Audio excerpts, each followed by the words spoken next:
SSP kitchen থেকে জানাই তোমাদেরকে অনেক অনেক স্বাগত। তো দেখো আজকে আমি চিংড়ি মাছের মালাইকারি রেসিপি বানিয়েছি।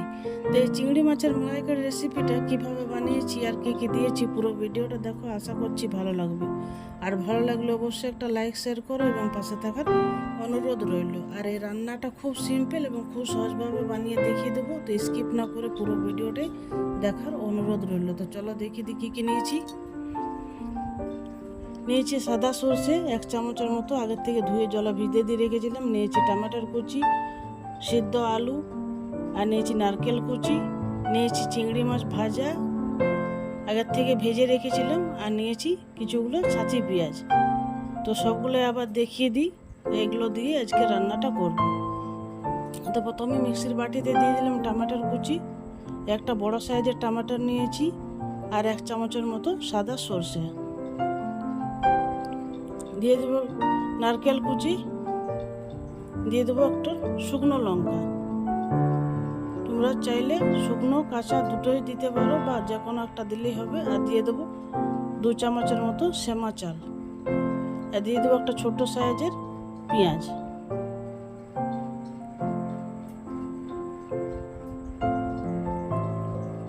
সবগুলো দেওয়া হয়ে গেছে, এবার ভালো করে একটা পেস্ট বানিয়ে নেব। তো দেখো পেস্ট আমার বানানো হয়ে গেছে, একবার দেখিয়ে দিই যে কীরকম হয়েছে বাটাটা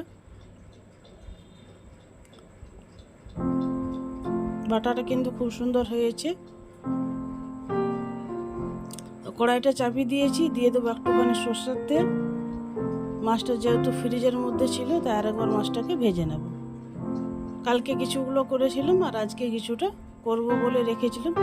তো মাছটা ফ্রিজের মধ্যে ছিল, ফ্রিজের মধ্যে থাকলে কিন্তু মাছটা একটু হয়ে যায়, শক্ত হয়ে যায়, তার কারণে একটুখানি আমি ভেজে নেব। মাছটা গরম হয়ে যাবে আর ভাজাটা কিন্তু আবার হবে।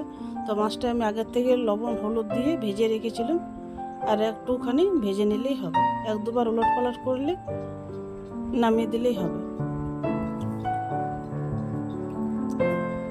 মাছটা ভাজা হয়ে গেছে, এবার তুলে নেব।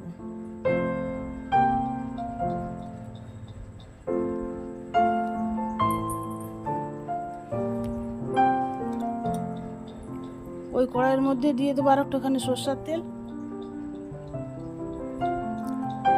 দিয়ে দিলাম গোটা জিরা ফোড়ন, আর দিয়ে দিলাম ছাঁচি পেঁয়াজগুলো হালকা করে নরম করে ভেজে নিলেই হবে। তো পেঁয়াজগুলো দেখো ভাজা হয়ে গেছে, দিয়ে দেবো সিদ্ধ করা আলুগুলো কাটা হয়নি, কারণ আলুগুলো খুব ছোট, তাই আলুগুলো আর কাটলাম না। তা আলু পেঁয়াজ দুটোকে ভালো করে আবার কষিয়ে নিতে হবে। দিয়ে দেবো 1 চিমটি মতো হলুদ, দিয়ে দেবো স্বাদ মতো লবণ,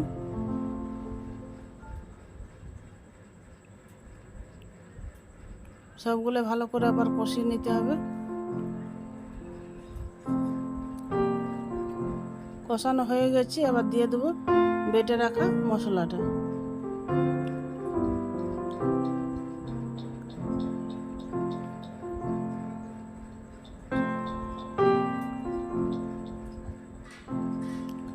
সব মশলাটা দিয়ে দিয়েছি, আবার যেটুকু লেগে আছে সেটার মধ্যে একটু জল দিয়ে দিলাম। আর মশলাটা ভালো করে কষিয়ে নিতে হবে, যতক্ষণ না তেল ছাড়ছে ততক্ষণ পর্যন্ত ভেজে নিতে হবে।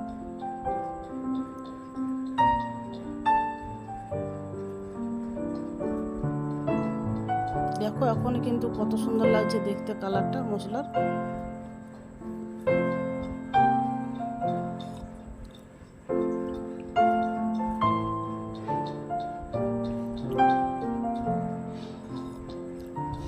মশলাটা কষানো হয়ে গেছে, দেখো একবারে শুকনো শুকনো করে কষিয়ে নিয়েছি। এবার দিয়ে দেবো জল। মিক্সির বাটিতে একটুখানি লেগেছিল, সেটার মধ্যে জল দিয়ে দিলাম।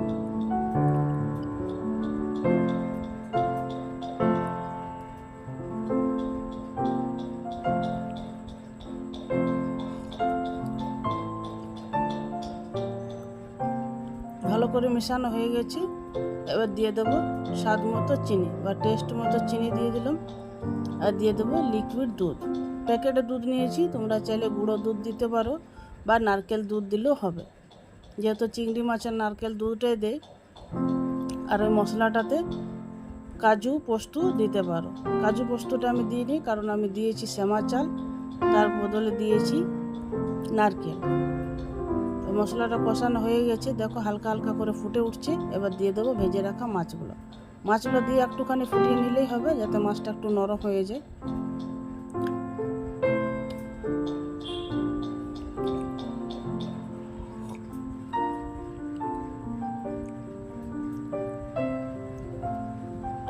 এবার ভালো করে মিশিয়ে নিতে হবে।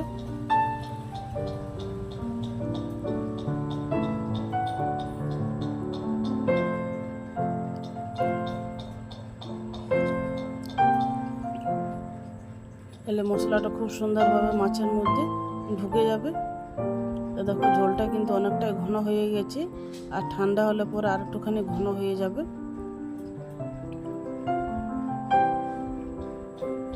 রান্নাটা আমার কমপ্লিট হয়ে গেছে। এবার একটা থালার মধ্যে তুলে দেখিয়ে দিচ্ছি যে কীরকম হয়েছে রান্নাটা।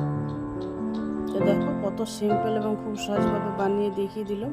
তো তোমরা অবশ্যই একবার হলেও ট্রাই করে দেখতে পারো।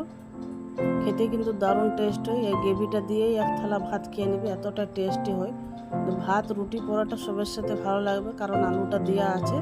তোমরা চাইলে আলুটা বাদ দিতেও পারো, কিন্তু আলুটা আমার কাছে ছিল তাই দিয়ে দিলাম। তো পুরো ভিডিওটা দেখার জন্য অসংখ্য ধন্যবাদ জানাই। এভাবে পাশে থেকো।